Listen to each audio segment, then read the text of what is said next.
ఒక సాధకుని ఆధ్యాత్మిక ప్రయాణం ఎలా సాగాలో అష్టావక్ర మహర్షి జనక మహారాజుకు చెప్తున్నారు. జనకుణ్ణి నిమిత్తంగా చేసుకుని సమస్త మానవాళికి సందేశం ఇస్తున్నారు.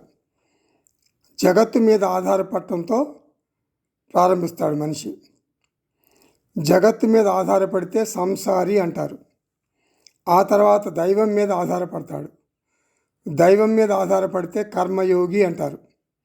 ఆ తర్వాత చైతన్యం అంటే ఆత్మ చైతన్యం అయినటువంటి స్వస్వరూపం మీద ఆధారపడతాడు. ఇప్పుడు జ్ఞానయోగి అంటారు.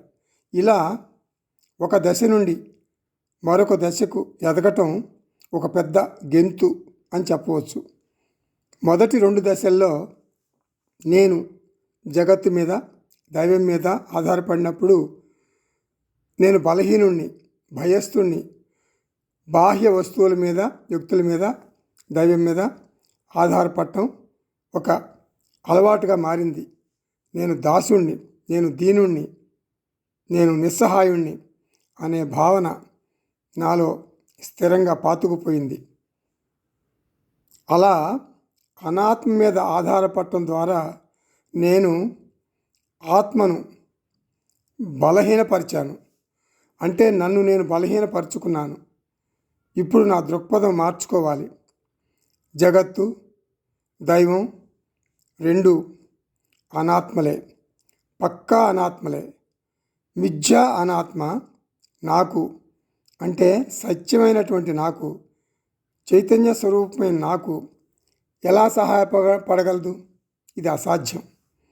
మిథ్య అనాత్మ సత్య ఆత్మకు ఆసరా ఇవ్వలేదు. ఇప్పుడు ఏం చేయాలి? నేను నా తప్పును నేను దిద్దుకోవాలి. ఒక స్థిరమైన దృఢమైన నిర్ణయం తీసుకోవాలి. ఏమిటి ఆ నిర్ణయం?